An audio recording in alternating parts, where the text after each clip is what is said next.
Assalamualaikum warahmatullahi wabarakatuh.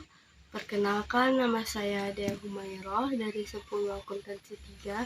Saya akan menjelaskan materi tentang lembaga-lembaga negara. Lembaga-lembaga negara menurut UUD NRI tahun 1945, karena UUD Negara Republik Indonesia tahun 1945 sebagai hukum dasar tertulis dan tertinggi, serta merupakan puncak dari seluruh peraturan perundang-undangan. Adapun 4 hal penting yang diatur dalam Undang-Undang Dasar, yaitu 1. Prinsip kedaulatan rakyat dan negara. 2. Pembatasan kekuasaan organ-organ negara. 3. Mengatur hubungan antar lembaga-lembaga negara. 4. Mengatur hubungan kekuasaan antar lembaga-lembaga negara dengan warga negara. Secara perjalanan dan Undang-Undang Dasar di Indonesia, yaitu 1. UUD 1945 berlaku 18 Agustus 1945 sampai 27 Desember 1949. Yang kedua ada Konstitusi Serikat berlaku 27 Desember 1945 sampai 17 Agustus 1950. Yang ketiga ada UUD sementara, yaitu tahun 1950 berlaku 17 Agustus tahun 1950 sampai 5 Juni. Yang keempat ada UUD 1945, Dekret Presiden 5 Juli 1999. Perubahan pertama tahun 1999 ditetapkan 19 Oktober 1999 pada sidang hukum MPR 14 sampai 21 Oktober 1999. Perubahan kedua tahun 2000 ditetapkan 18 Agustus 2000 pada sidang tahunan MPR 2000 tanggal 7 sampai 18 Agustus 2003. Perubahan ketiga tahun 2001 ditetapkan 9 November 2001 pada sidang tahunan MPR 2001. Keempat, tahun 2002 ditetapkan 11 Agustus 2002 pada sidang tahunan MPR 2002 pada tanggal 1 sampai 11 Agustus. Hasil perubahan UUD NRI tahun 1945 sebelum perubahan: 1. Pembukaan. 2.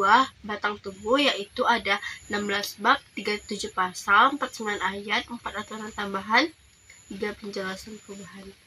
Yaitu pembukaan, pasal-pasal 21 bab, 3 pasal, 170 ayat, 3 pasal aturan tambahan, 2 pasal aturan peralihan.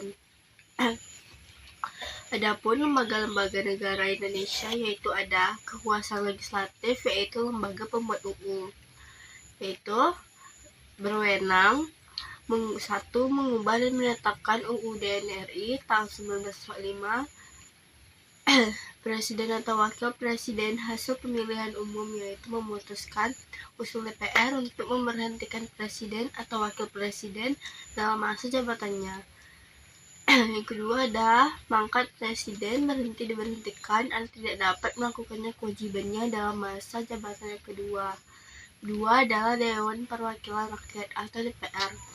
Fungsi DPR itu berdasarkan UU No 17 tahun 2014, fungsi legislasi, yaitu membentuk UU, pengusaha. Fungsi anggaran itu membahas dan memberikan persetujuan atau tidak memberikan persetujuan terhadap rancangan UU tentang APBN.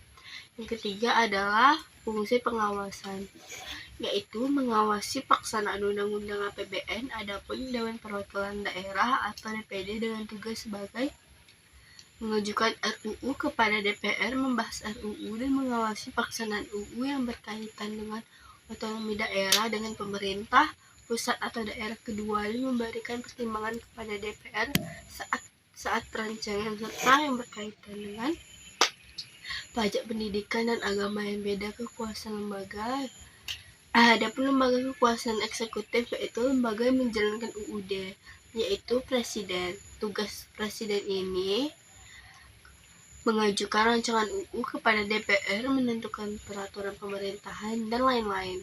Yaitu yang ketiga ada kekuasaan yudikatif, yaitu lembaga peradilan, yaitu ada Mahkamah Agung berwenang mengadili pada tingkat kasasi, mengunci peraturan perundang-undangan terhadap undang-undang. Yang kedua ada Mahkamah Konstitusi berwenang pengadilan untuk menguji UU terhadap UUD 1945 memutuskan atau lembaga negara yang diberikan oleh UUD 1945 perubahan partai politik memutuskan partai perselisihan tentang hasil pemilu.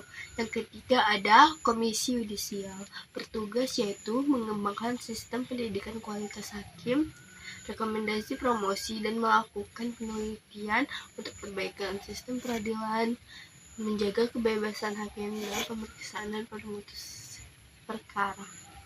Baik, segitu dulu materi yang bisa saya jelaskan. Saya Dea Humaira pamit undur diri. Wassalamualaikum warahmatullahi wabarakatuh. Gimana nih, Cok?